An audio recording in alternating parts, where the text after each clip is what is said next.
welcome back to another episode of Two Chiefs, One Mic podcast. I'm Scott Hughes. And I'm Mike Hawkins. We are excited to have you back for episode dos. We actually somehow, I don't know how we did it, but we were able to get the first version done. We got it edited and it's up on YouTube, and we did it all ourselves. We didn't pay anybody. Clearly, you can tell by the quality. We weren't But scared hey, away. Yeah, back for number two. And, as I watched it, and I know we had talked, a lot of things we wanted to talk about, we missed, we forgot, but, we'll circle back in future episodes. There's some guests that want to come on and talk about some of the things we brought up. So we'll be sure to talk about those things. But more importantly, you said a couple of average chiefs. And average chiefs don't get to write for one of the largest police publications, Police One. And you got that opportunity, and you mentioned it this last week, and it's about to launch. Why don't you tell everybody a little bit about that and about what it's about? well, yeah, thanks for that. Yeah, so we're going to talk during this podcast about the FBI National Academy. It's an elite leadership training program where you live in Quantico, Virginia, for 10 weeks at the FBI Academy. And I have a mentor that I've looked up to for a number of years, who several years ago, he got the opportunity to attend the National Academy.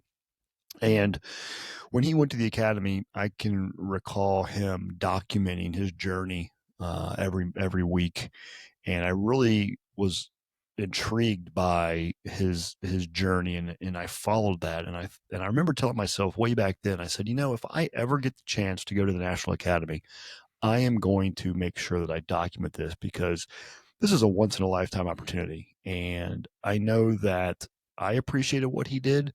So I thought maybe future law enforcement leaders would appreciate it if I did the same thing. So I every week I posted on my LinkedIn page, basically kind of in a blog format of what was going on at the National Academy. Well, unbeknownst to me, there was a lot of people who were reading that and paying attention to that journey. And I was contacted, I don't know, a month or so ago from the editors at Police One, and they said, "Hey, we want to do an article basically based off of your blog and your experience at National Academy." So I said, sure, why not? If it helps somebody, be happy to. So this week, they're going to be launching that as part of their leadership series. And I'll share with folks kind of my experiences, and hopefully somebody will be able to take something or two away from it. And we're going to dive into, I know, a lot more of the overall experience. But one thing I will let our listeners know is I will put in the show notes a couple things. One will be a link to the article. And then two, I'm going to put a link to the preparation guide that I put together when I graduated. I reached out to everybody in our class and said, "Hey, I'm putting this together. Give me your top 5 tips, tricks. What would you tell somebody?" And I basically compiled a list of, I don't know, maybe 50 or 60 kind of just that tips and tricks to kind of navigate the NA. So we'll put that out there as well. But Mike, that's where you and I met. We talked about doing this podcast at the National Academy. So why don't you take our listeners through like the process to even get in? And for those listening who have no idea what the heck we're talking about, maybe just do a quick 30-second, 1-minute overview of like, what is the FBI Academy and why should somebody want to go to that? Well, it was something I'd wanted to do since, heck, I started my career, knowing about it. I think I'm the 8th person from my department to ever go, probably first in the last 10, 12 years. But, they say less than 1% of law enforcement leaders get to go to this training. So it's very exclusive training out at Quantico, Virginia. You stay at the FBI Academy. Process, I was on the list for about 5.5 years. You have to be nominated and approved. And I didn't think my chance was going to come until I became chief. I got a call, and Michigan sent 5 this year, 2 which I knew from a neighboring jurisdiction in a prior training class, which was great. But outstanding training, mostly focused on leadership, but communication and cooperation. Something that I'll never forget. How was your experience getting selected or through the process? Yeah, so I was probably on the waiting list for about the same time, probably about 5 or 6 years. I know COVID kind of messed everything up there Mm-hmm. for a while. I think I got, that obviously changed the trajectory a little bit of the number of folks that they were letting go, as I understand it. But having said that, yeah, I was on for about 5 or 6 years. It was finally I got the call like, hey, can you go? And it worked out good for me. Having young kids.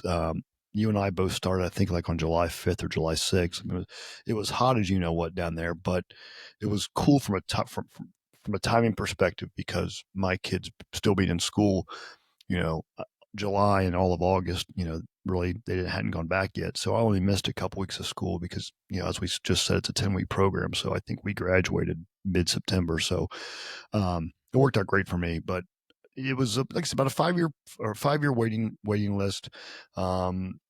Before you go, and I always get this question since I've made all these blog posts about my experiences. People have been reaching out through LinkedIn on, what should I do if I want to go, or what would you recommend, this, that, and the other.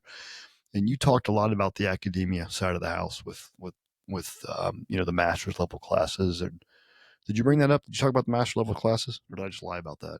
You lied. Okay. Well, we'll come back to that in a second. But Yeah. the uh, the other side of the coin that makes the FBI National Academy so well known is the physical fitness side of the house. And I see over your shoulder there, Mike. I see your yellow brick sitting Oh, back yep, there in the yep. It's window. there. Yep, there it is. So that yellow brick is what everybody on the physical fitness side of the house. That's what everybody shoots for. And you got 10 weeks, and they will make sure you're ready to go. Let me tell you. But you have to be able to run 1 mile in 10 minutes. So if people after 7 minutes listen to this podcast want to take away one thing and turn us off and go do their thing about to get in the National Academy, what one thing should I know that you need to run 1 mile in 10 minutes. And If buy a you good pair of tennis shoes. Yeah. and by yeah, actually you want two pair. Yeah, Uh, true. yeah, run that mile in 10 minutes. If you can do that, your FBI National Academy physical fitness instructors, they will get you through the finish line for that 6 mile yellow brick road. It sounds like a lot. It sounds, for those that aren't into physical fitness or they haven't run 6 miles, you're going to be fine. You don't run 6 miles straight. It's a long story. We can talk about it later, but just run a mile in 10 minutes and you'll be just fine. And I see you've got your PT shirt on, Yeah, look at but that. yeah, Look, the other side is the academic side. So I would say if once you get there, once you select your classes and go through that process before you get there, take the master's level classes. It's not that much more work. You're in the same class with people taking the master's level or the regular level. Um, Extra paper, maybe an extra presentation, but you'll graduate with a graduate certificate from the University of Virginia. And you can use those credits for a master's if you already have one. You still get the graduate level, but it's not that much more work. And people are going to say, all these papers. What I did, I made a matrix of what I need done on each class and just cross them off as I go. Some want you to, do them on pace. Some say you can turn them in, ahead of time.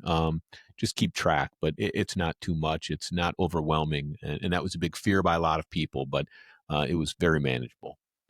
I agree with you there. That is, if you haven't been to school in a while, and look, most of us who go to the National Academy, I mean, I don't They're know that. old. They're old like us. Maybe Well, not that old, right? I was going to say they're vintaged. Yeah. But I'll tell you, I mean, yeah, a lot of us, it's been decades since we were in a college setting.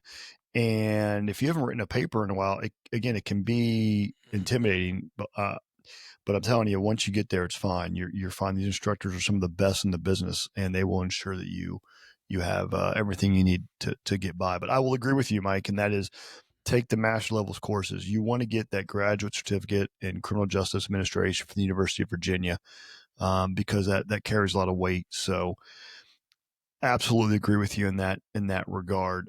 The And other you thing, get to pick your classes too. Sorry, Scott. no, you're You get to good. pick your classes based on what you like. I took all of mine in leadership and had some phenomenal instructors. And Sam Benson is one who is the head of the leadership program.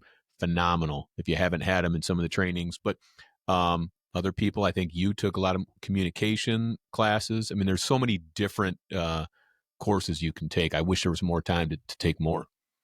But I think too, depending upon where you are in your career, is going to dictate what classes you take, right? And where you work or where you maybe want to end up working. I mean, they offered some classes on violent crime strategies and dealing with gangs, and yeah, obviously, if you work in a jurisdiction that doesn't deal with that, then maybe you want to find a class like legal or public speaking or written communication or whatever, because violent crime doesn't apply to you where you work at. And I think that's the cool thing, as you said, is when they give you that list of classes and you start to select, they'll give you the list of classes before they open up the sign in, their selection process, if you will. Look at those classes really and make a list of what is it that you think you really want to know. And depending upon where you are in your career, the higher up you go, if you want to become an executive in law enforcement, you have to be able to do things like public speaking. You have to be able to have effective written communication skills, and the instructors that they have down there that are doing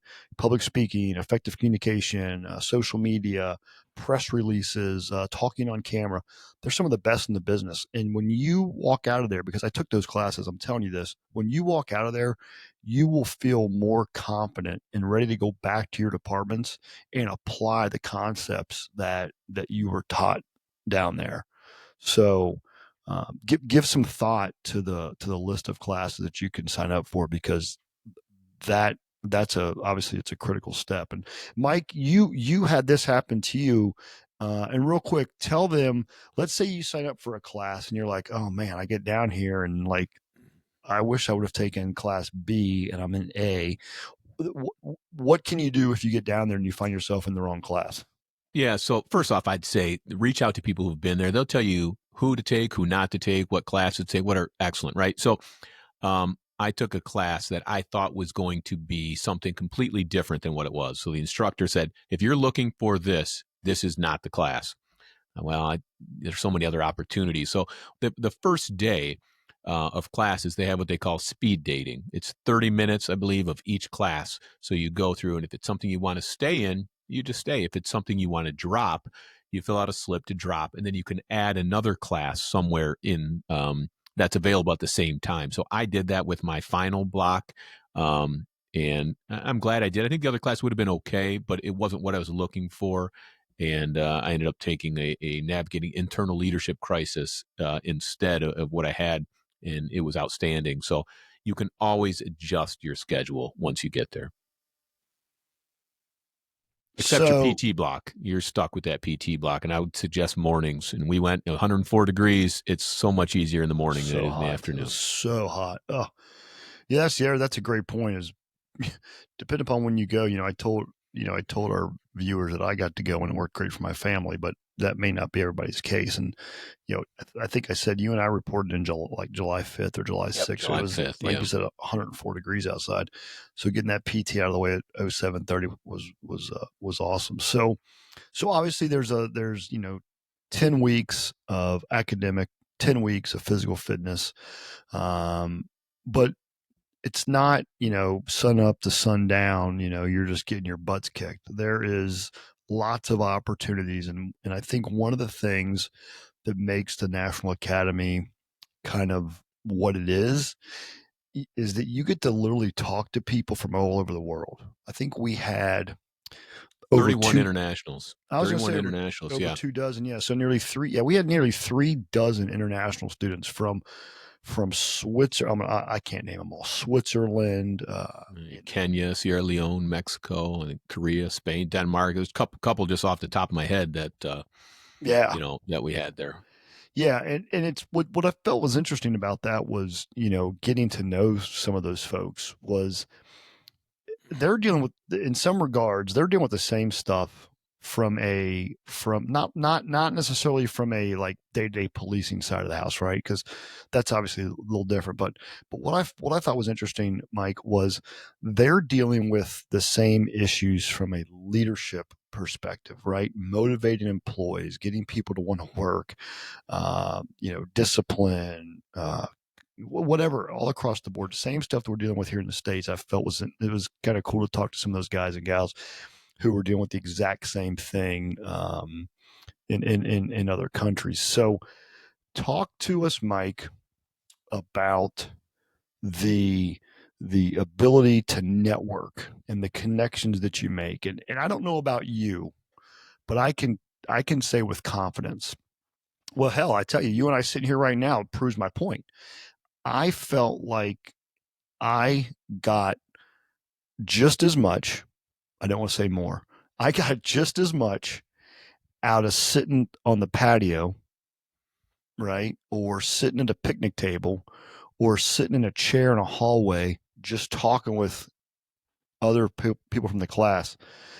I got just as much from that as I did from listening to the instructors talk. Oh, yeah, absolutely. And I think that that's really what they want by bringing people there is getting that cooperation. Um, everybody's going through the same issues like you mentioned. And whether there were people that were in 7-person departments and there were people from thousands of people, NYPD, Chicago, but everybody's dealing with the same issue when it comes to motivating people, holding people accountable, and leadership. But to your point, I gave a speech to the Rotary on what the FBI experience was. And I didn't realize it was only supposed to be 15 minutes. And they cut me off after 45, and I could have kept going. But one of the things that I told them was, and I talked about you, and we sat for hours one day, talking about leadership, accountability, training, supervising, smoking cigars on the patio and contemplating life. Those are some of the things I'm going to miss the most about there. But on the NA app where everybody chats, there's still things going on. People talking to each other, sharing experiences, sharing documents, sharing policies, um, just sharing experience. Walking in there was the biggest relief because I walked in there. I'm like, man, we've got some problems. And then I realized, well, everybody has that problem. It's not really a problem to my agency. It's a problem in policing, and we're all here to solve it together. It's the first time that I've ever been to a training where 253 people wanted to be at that training. A lot of the discussions were led by the instructor gave the topic, and then they'd sit back in the interaction between people from all over the country, and getting that insight. It was extremely valuable. But I think the time spent at the cafeteria, after the boardroom, the patio, even the golf course at times, some of those conversations and learning about other people and their challenges. Everybody there is an expert in what they do. You always say if you're the smartest person in the room, you're in the wrong room. Well, I definitely wasn't in the wrong room because we had 253 people that were extremely intelligent and smart, and just to learn from their experiences, I think was huge help to me. You know, I think as a chief, we were in the minority with Oh, respect absolutely. to rank as far as like attendees. I think I don't have the list in front of me, but I'm going to be willing to bet the majority of attendees were probably lieutenants or captains, Yeah, or I would maybe think so. Yeah, maybe some assistant chiefs, right? But I think as far as chiefs go, out of two, how many people did you say were in our class? Two. 253 is I think what we had. Wow. I don't think 50 were chiefs. I would say less than that. And we were the largest class since COVID, right? Yep. Is that right? Yep. That's what I Absolutely. thought. Yeah. So I think the last class just graduated. They'll beat us, right? So we were 291. I think 293 just graduated, and I think they had more attendees. But I could be wrong. I don't know. But anyhow, nonetheless, doesn't matter. My point is, I'm sure it's the same with them. We were on the minority with respect to rank, as being chiefs. So um, I say that because when you have those conversations with we start out as just random people, right? And you don't know who these people are, you know what they're going through, but you quickly find out. And my little quote is always same stuff, different patch. And you form these relationships with these folks, and part of that experience, depending upon where you are in your career, is kind of like for me. I'm going to go back and edit this part, Mike, but for me, it was about coming out of. I don't want to say this, not coming out of my shell. For me, it was about kind of redefining your purpose. right? For me, it was being able to kind of hit that pause button or that reset button, right? And find your center again, and remember why you do what you do, and kind of recharge your batteries. Since the mid 90s, I've been going full steam ahead, right? As a patrol officer to supervisor, 4 different departments now. Go, go, go, go, go, go, go, go, go. Plus you're a father, plus you're a husband, plus I'm training all over the country, and whatever else all these people are doing. We're always go, go, go, go, go. So for me, this is the first time in 27, 8 years of doing this, whatever that math is. I actually got to hit the pause button and check out. And when I say And I, check out, when I yeah, say check out, when I say check out, I mean literally check out. Like, and my assistant chief, he, the memo was typed up, right? Effective July, whatever, through September, whatever. Assistant chief so and so is acting police chief. He has full authority to do whatever he needs to do, right? And fortunately, when I came back, he didn't fire me. But you know, he had the full authority, and that's one huge takeaway to people that want to go to the National Academy is you have to let go. If you don't let go, if you're always on your email and checking this and checking that and calling in, you are not, capital N, capital O, capital T, you are not going to really benefit from what the National Academy has to offer. But it was great to hit the pause button and to reset. I mean, for crying out loud, I went skydiving, yeah, I did right? not. I thought I was close. I was I went close. sky. What in the hell was I? I went skydiving with 35 classmates. We had one of the guys in the class is like a professional skydiver, and he's been on like hundreds and hundreds and hundreds of jumps. I mean, the guy jumped out of a plane 8 times the day that I went. He'd jump, come down, go back up. I'm like, what is this guy doing? He had people packing his parachutes in between flights, which is insane. But nonetheless, that was done though with a purpose that you can do whatever you want to do, right? Overcome those fears, overcome those obstacles, learn as much as you can learn down there, take from everybody, and then go back, man, and apply that to your And departments. and I think that's what they say when you first get there. It's the only time in your career you're going to get 10 weeks to focus on bettering yourself. No distractions. Now, I'll tell you, it took me probably 3, 4 days to what's going on, what's going on. After that, man, it was, I had the support at home at the department to take care of that. And I will tell you here's one thing you need when you go.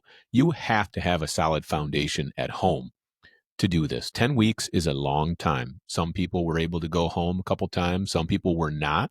Um, whether it's a spouse, kids, family, your department, your assistant chief, my deputy chief, somebody to handle things at home. If you have that, it's doable. If you don't have that, it's going to be tough, and you've got to think about that before you make that decision. All right, Mike. So we've been back October, November, December, January. We've been back 6 months. Has it been 6 months? Yeah, we've been back 6 months. I'm going to put you on the spot because Oh boy. we this is we were not prepared for this, but we've been back for 6 months.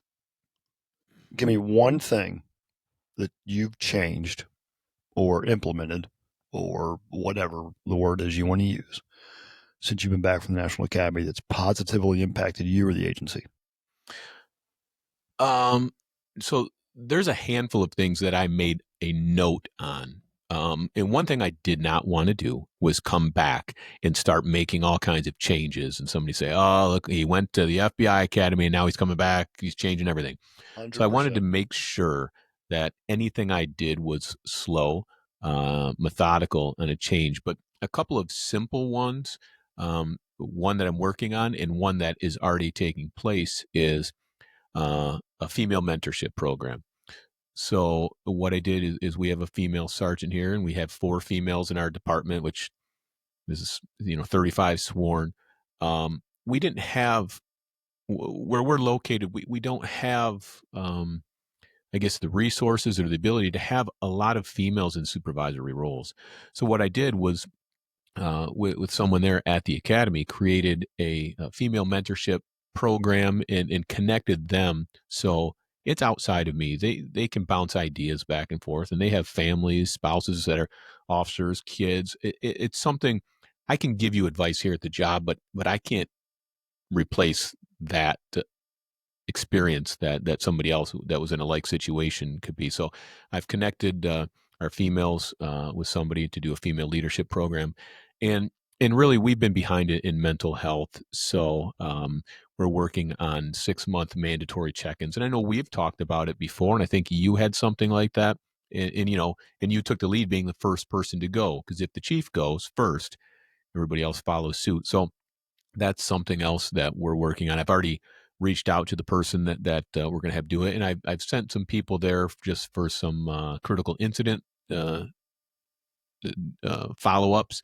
But to have this person on site every 6 months is something that we're definitely going to do. And those ideas came from the academy. I have a long list of other things I'd like to do, but those are two of the things that I started right away. What about you? Any takeaways that you were able to implement or are planning on? Yeah, I'll tell you, I'm gonna go a different direction. One thing that I was really excited about when I got back from the National Academy is as I looked at all the programs and all the suggestions and all the recommendations, and I was excited because we're doing a lot of that stuff already. I mean, we're doing the mental health check-ins. You know, I let my guys and gals work out on duty.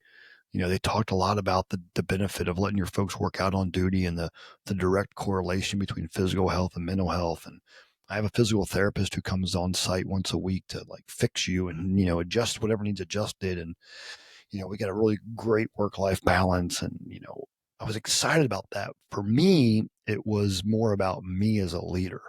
And what I brought back was that that new sense of purpose. Like I said, you've been going nonstop for damn near 30 years without a pause button. And it was great for me to be like, take a deep breath, right? Remember why you exist as the chief of the organization. And the only reason I exist, and I'm probably going to say this in every podcast we ever do because it's that important to me, but the only reason that I exist is to take care of the men and women who work for me. And that's it. And make sure they have the tools, the resources, the equipment to do their job and to do their job to the best of their ability. And make sure they go home to their loved ones every night.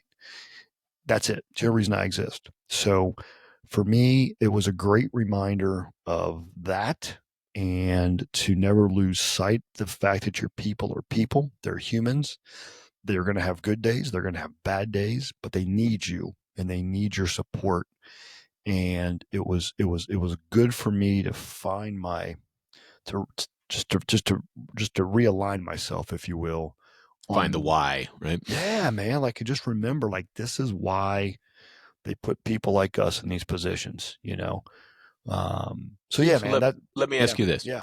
You come back September 12th, we graduate. September 13th, 14th, you're back. How long did it take you to get reacclimated to the seat and to doing what you're doing?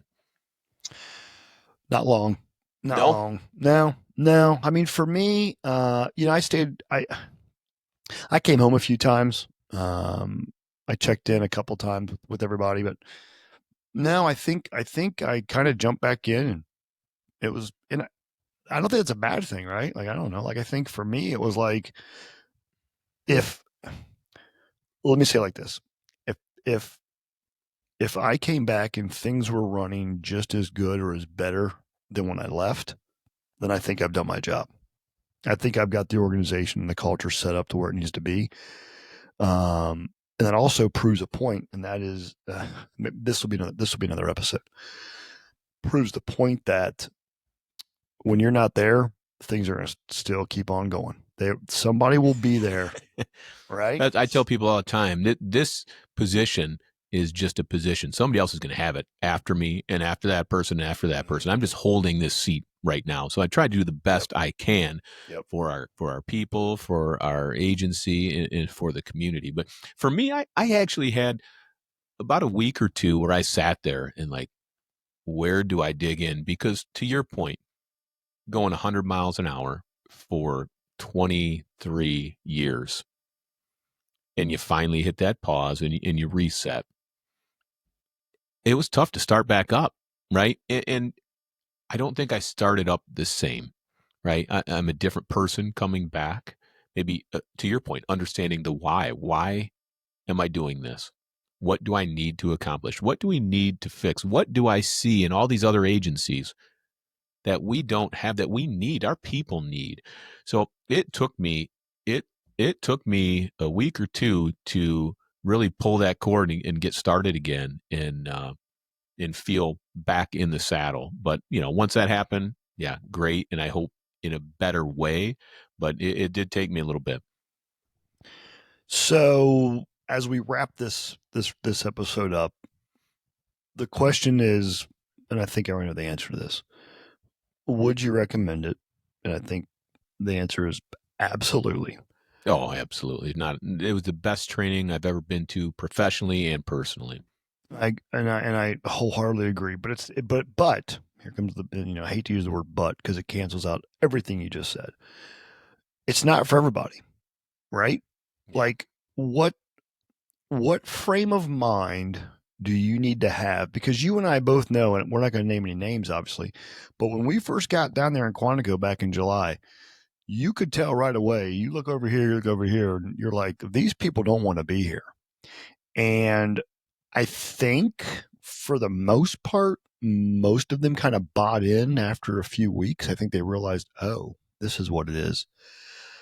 But it's not for everybody. So what do you think, Mike, with telling our viewers this is what it takes if you're going to want to go, right? You need to have boom, boom, boom. What do you think those are? What do you think those three things are? What do you need?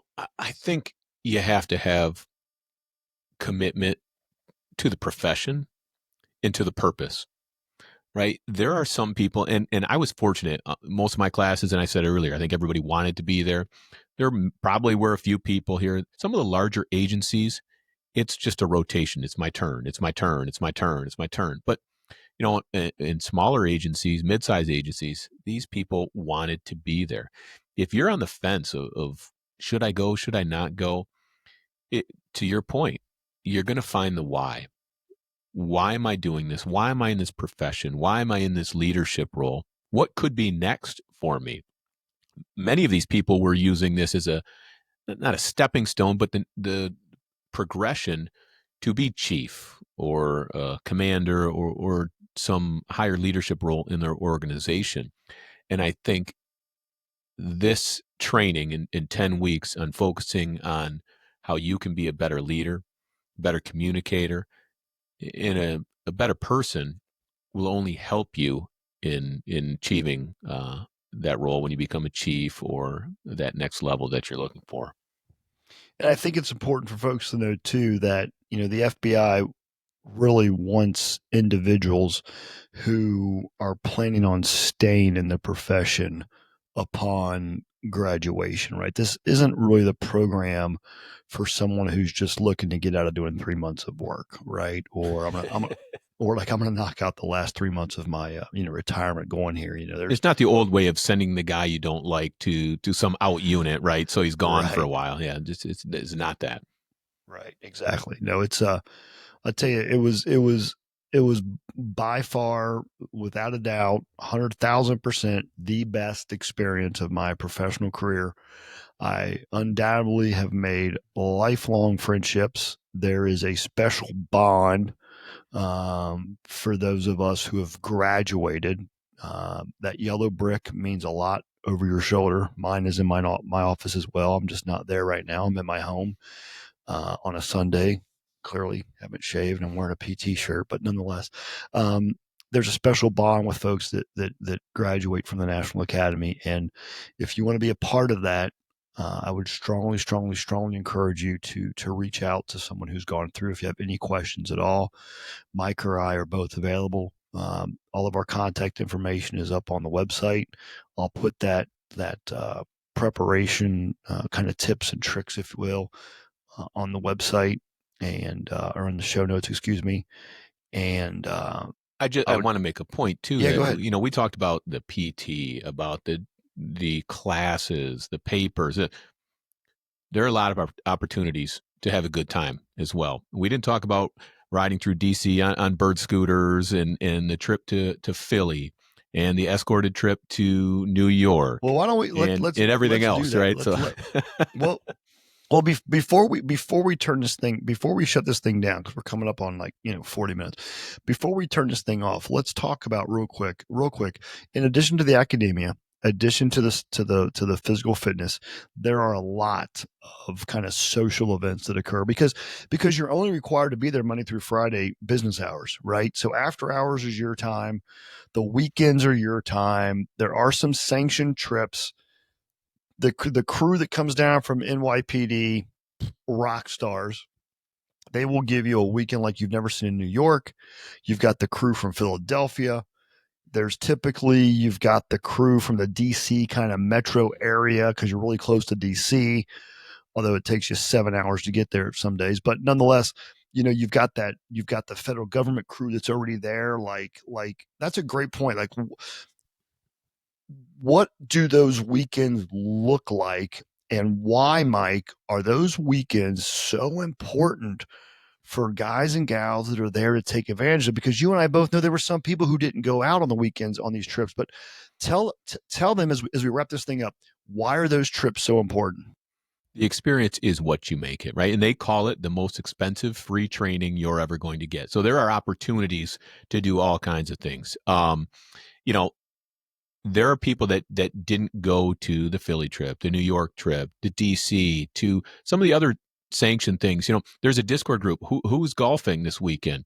You'd come downstairs and there are people you may have never seen. Like, man, I've never seen that guy in 6 weeks. He jumps in the car and you go golfing. You meet, you talk a lot about experiences, life, and what it's like at their work. It was outstanding to get to know these Do you people want to real quick? outside of there. Do you want to tell them how there were a couple of ringers in the group, or you did another podcast? The For ringers, which the ringers. You had a couple of ringers. Didn't you have some pickleball ringers? They're really good at Oh, I pickleball. learned there were a Ringers. couple, but Oh, I've got my pickleball brick somewhere over my shoulder, right? There's a couple more bricks just in that yellow brick, right?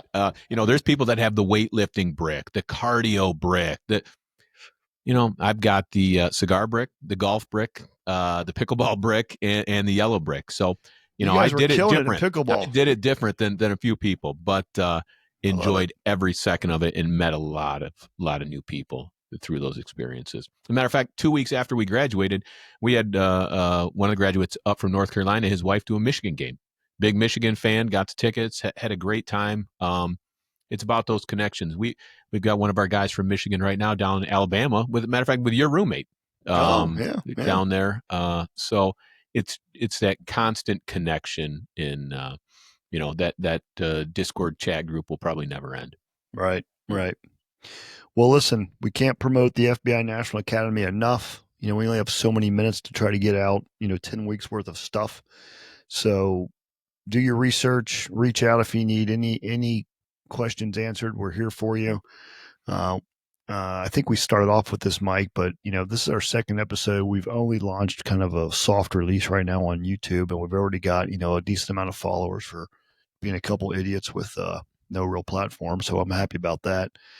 And we've already got some folks that I know we're lining up for guests that are actually one in particular I'm really excited about is going to share a really cool story with well, it's not a cool story, it's a good story about what he went through with a pretty significant issue at his department that I know a lot of our listeners are going to, or once we get some more listeners will appreciate. So I'm looking forward to bringing him on. But if you're interested in being a guest on the podcast, email us at the number 2 Chiefs, the number 1 Mike, MIC at gmail.com, 2 Chiefs, 1 Mike at gmail.com, or follow us on YouTube, 2 Chiefs, 1 Mike.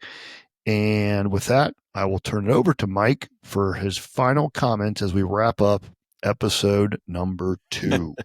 Last time I mentioned Go Blue, they're out of the tournament. I can't say Go Green, right? But I will say this.